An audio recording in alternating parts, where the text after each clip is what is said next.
total area of Hindu religious institutions in Tamil Nadu, Andhra Pradesh, and Telangana respectively is 4,47,000 in Tamil Nadu, 4,65,000 in Andhra, 87,000 in Telangana, 723 acres with Tirumala Tirupati Devasthanam, and thus it comes to 10 lakh acres only in 4 states. And आप कहते हैं कि देखिए औकाफ में 8 लाख एकड़ है। अरे भैया, आपके हिंदू टेम्पल्स में भी इतनी संपत्ति है, वहां आप क्या कर रहे हो? बाकी स्टेट्स में देखो ना। अच्छा, और ये नहीं कि हर धर्म में सुधार नहीं होना चाहिए, उतार होना चाहिए, मैं आपके साथ सहमत हूं। हिंदू धर्म में भी सुधार लाना चाहिए, लाना चाहिए ना, हिंदू धर्म भी सुधार लाना चाहिए। तो जो हमारी सरकार ने किया है वो मुस्लिम भावना के सम्मान के लिए किया है। और जहां तक मैं कहना चाहूंगा, हिंदू समाज के बारे में बात करते हैं, हमारे यहां कोई प्रॉब्लम नहीं है। हमारे यहां कोई ऐसा नहीं कि हज पे कोई गैर मुस्लिम नहीं जा सकता। हमारे देखिए कुंभ में 50 लाख विदेशी आए थे और किसी से नहीं कहा या कन्वर्ट हो जाओ।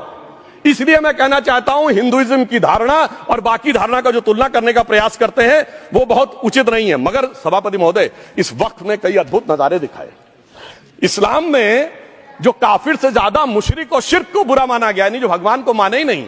यहां देखिए वो लेफ्ट के लोग जो कहते धर्म एक अफीम है, वो आज खुदाई खिदमतगार बन के खड़े हो गए।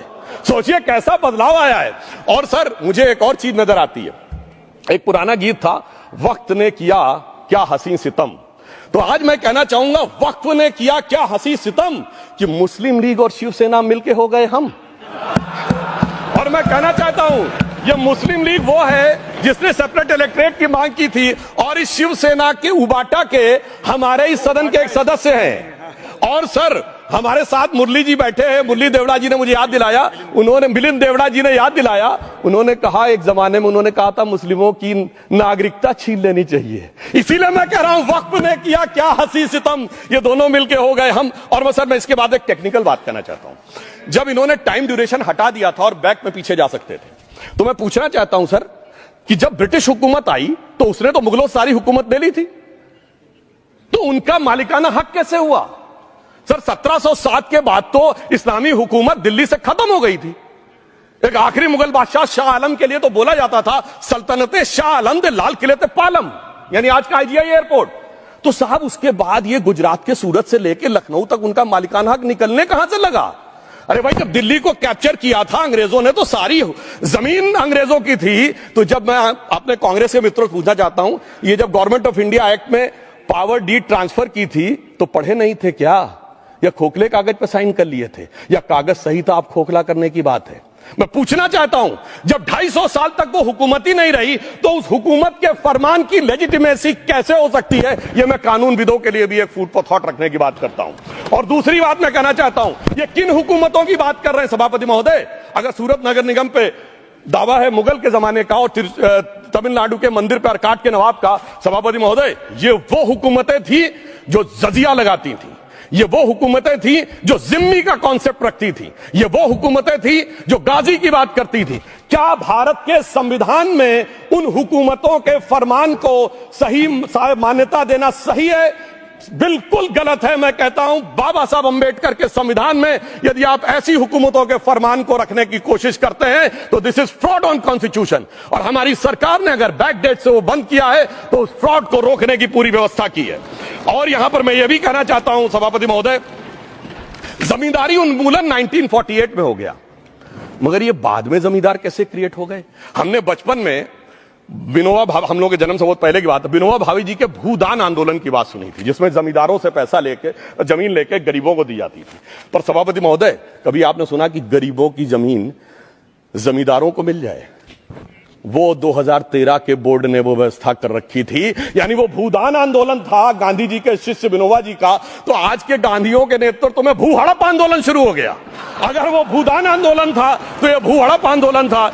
इसलिए मैं एक और बात भी कहना चाहूंगा सभापति महोदय कि जिन हुकूमतों के फरमान की बात की जाती है, एक और फैक्ट है, इसको कोई अन्यथा न ले, जितने मुस्लिम बादशाह अलाउद्दीन खिलजी के बाद उन्होंने बगदाद की खलीफा का खुतबा पढ़ा है। That is a foreign rule, it's on record. कैसे उसको भारत सरकार मान्यता दे सकती है? इसलिए मैं कहना चाहता हूं, जरा सा गौर से देखेंगे तो हकीकत आपके सामने आ जाएगी। और क्या कभी किसी ने कल्पना की किसी क्रिश्चियन ने तो नहीं कहा कि इंडिया गेट हमारा है, गेटवे ऑफ इंडिया हमारा है, और चर्च नहीं सही फिर भी चर्च गेट हमारा है। तो फिर यह केवल किसी एक के दिमाग में क्यों आती है? हमने जो इवैक्यू एक्ट के तहत दे दिया था पाकिस्तान के गए लोगों को, क्या हमारे जो सिख और हिंदू भाई आए थे उनकी जमीनें मिली? अरे महाराजा रणजीत सिंह की राजधानी लाहौर थी और काबुल तक था राज, तो क्या उन्होंने जमीनें नहीं दान दी होगी गुरुद्वारे और मंदिरों को? वो मिली? अरे वो तो छोड़िए, ननकाना साहब और करतारपुर साहब तक नहीं मिला था। इससे दिखाई पड़ता है कि कितनी एक तरफा हम लोगों ने कोई निगोशिएट ही नहीं किया और उसे करने की बात कही थी। इसलिए मैं कह सकता हूं सर कि अब हमारी सरकार ने जो संशोधन किए हैं, अब यह मजहबी हुकूमत के फरमान से नहीं, बाबा साहब अंबेडकर के संविधान से चलने वाला है। अब मैं अंत में उस विषय के ऊपर आता हूं जिसे सांप्रदायिक राजनीति बनाम सेकुलर राजनीति इसके ऊपर कहा जाता है। सभापति महोदय, मैं बताना चाहता हूं कि जब आजादी मिली उसके बाद क्या किसी ने डिमांड किया था कि हमें वक्फ बोर्ड चाहिए? नहीं किया था। फिर क्यों 54 में दिया गया? किसी मुस्लिम ने डिमांड किया क्या कि मदरसे चाहिए? फिर क्यों दिया गया? मुस्लिम समाज तो राष्ट्र की मुख्य धारा में आने को तैयार था, इसीलिए यूसुफ खान, दिलीप कुमार के नाम से आने में उन्हें कोई प्रॉब्लम नहीं थी। महजबीन बानो को मीना कुमारी के रूप में आने में प्रॉब्लम नहीं थी। मुमताज बेगम को मधुबाला बन के आने में प्रॉब्लम नहीं थी।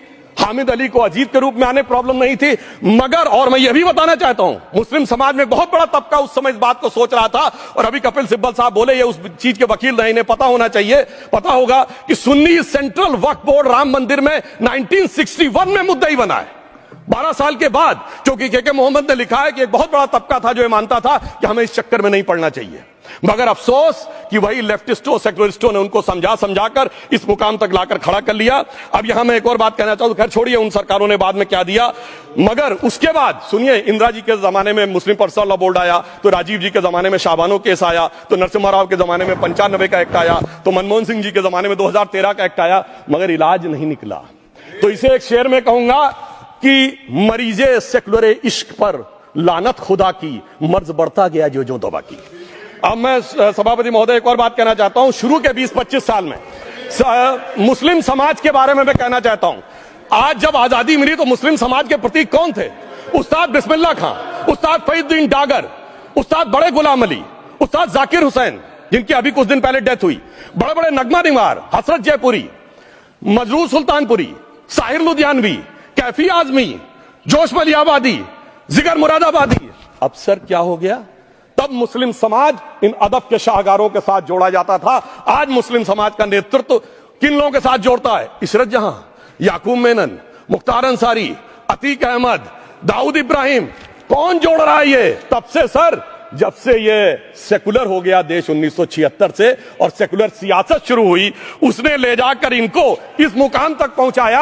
और इस वक्फ बोर्ड के बिल में भी जो बात कही जा रही है सर, मुस्लिम समाज को यह समझाया गया कि तुम्हें बीजेपी वालों को तुमसे बड़ी अदावत है, और कहा गया इनको बड़ी मोहब्बत है।